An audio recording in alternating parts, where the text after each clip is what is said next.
The ABC's Word Wizard. The Lord of Language. A word in your ear. With Professor Rawley Sussex. With much of southeast Queensland in lockdown, many parents are assuming the role of teacher. Professor Rawley Sussex is back today to help out with any school-related questions. Hello, Rawley. Do you remember having to help your children with their homework when they were little? Oh, perpetually.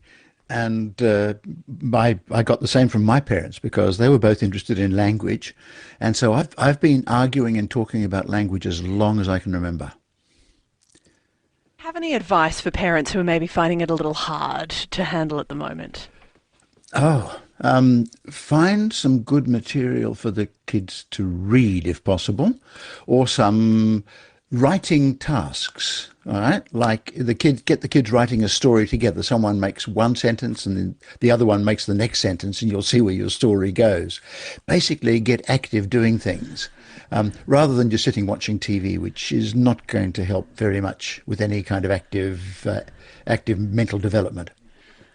All right. Well, we've got some very active children who are keen to mentally develop, who have submitted some very interesting questions for your consideration, Okay. Rawley. Now, we did flag yesterday that your abilities went far beyond English language assistance, that you were proficient in many other languages besides. So heads up, some of your questions relate to learning other languages.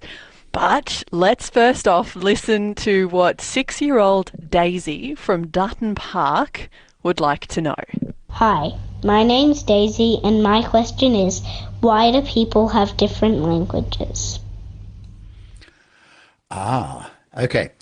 About 100,000 years ago, it's our best guess, languages just suddenly started in Africa. And from Africa, they spread all over the world.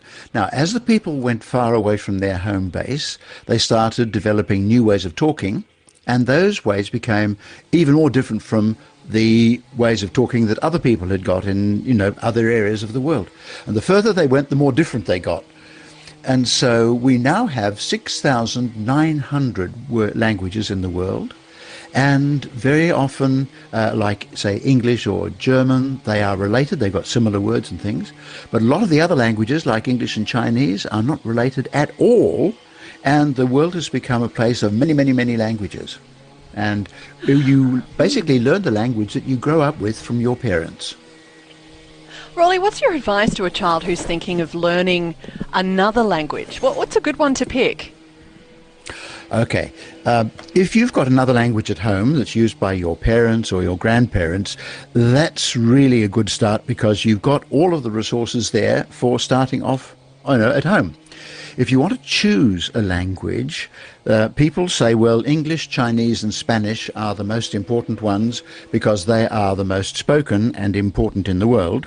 And certainly Chinese and Spanish with English, you can see they will take you Spanish takes you to all of South America except for Brazil, pretty much. English takes you anywhere. Most people, if you're a tourist or whatever, there'll be there's some English around. But then, French is a very, very rich language with a long cultural tradition. We ought to be learning more Indonesian because that's just to the north of us. Very large country, going to be one of our major friends in the years to come.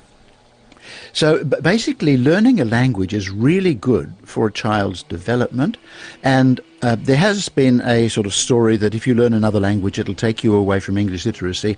I'm afraid that's complete rubbish. Learning another language makes you better developed intellectually. It's very, very clear. 5 minutes to 2, news at 2 o'clock. Professor Rawley Sussex with you, answering the homework questions from the Little Legends Learning at Home, who are interested in learning more about language. Rawley, our next question is from Jarly.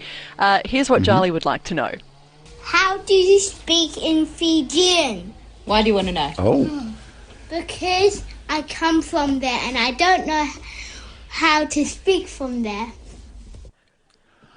That's a great question. Okay, the best way is to go to the country and try and forget that you know English and insist on talking Fijian to everybody when you go to the shops, when you watch TV, when you play with your friends. Fijian is a Polynesian language, which means it's related to Maori in New Zealand and to Tongan and to Cook Island and so on. And it's got a really interesting sort of set of properties, including the fact that when you get, shall we say, a D in Fijian, you pronounce an N before it. So Nadi is the airport, but you pronounce it Nandi. And there is a footballer whose name is Koroibete, and that's not Koroibete, but Koroimbete. You put in an M before the B. Fijian is beautiful to listen to. It's a very musical language. And if you come from there, do go and exercise Fijian.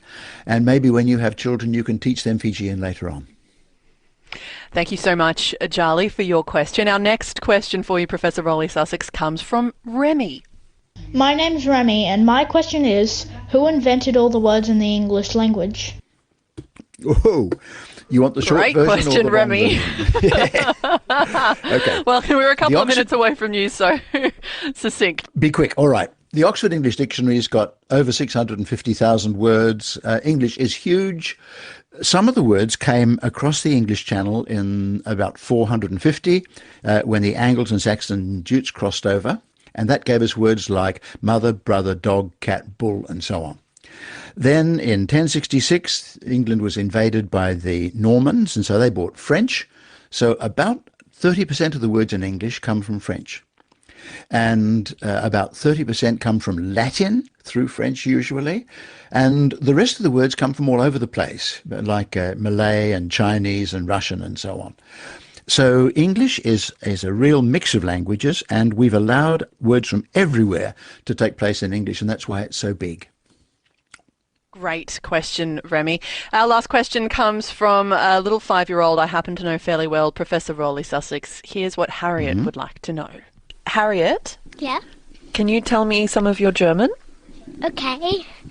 Rot means red, and Olia means purple, and Rosa means pink. Orange means guess it. Orange? Yes. Do you know how to say, my name is Harriet in German? Ich bin Harriet. Oh, very good. Do you know how to say... Wait. Can you copy me but say your name? All right, I'll try. Ich bin... You say your name now. Ich bin Kate. Yeah, you got it now. Would you like to learn how to say, Mummy, I would like a puppy, please, in German? Yes. Okay. Yes. All right. Well, it's Mummy, ich möchte ein... Now, there's 4 or 5 words for puppy in German, but the word for a dog is Hund, which is about like hound. You remember a basset hound in English? So we've got the same word, which has changed a bit. And a little puppy is called a Hundebaby or a Hundekind, K-I-N-D. And you know about kindergarten. Kindergarten is a child garden in German. Hundekind is a child puppy. That is magnificent. All together, Rolly, how do you say it? Ich möchte ein Hundekind. Ich Or möchte Hundebaby ein or Hundekind. Hundebaby. I'll have to practice that one. Or if you wish, All right. Welpe, you know a whelp in English? That's Yeah. the same word in German, Welpe, W-E-L-P-E. And 9 is no, right? 9 is no. And Okay, ja I'll just is keep that yes. in my back pocket. Okay, thank Yeah. you. That's enough for today. Rolly Sussex, our Lord of Auf Language. Wiedersehen. On your radio and online. At home or on the road. This is ABC Radio.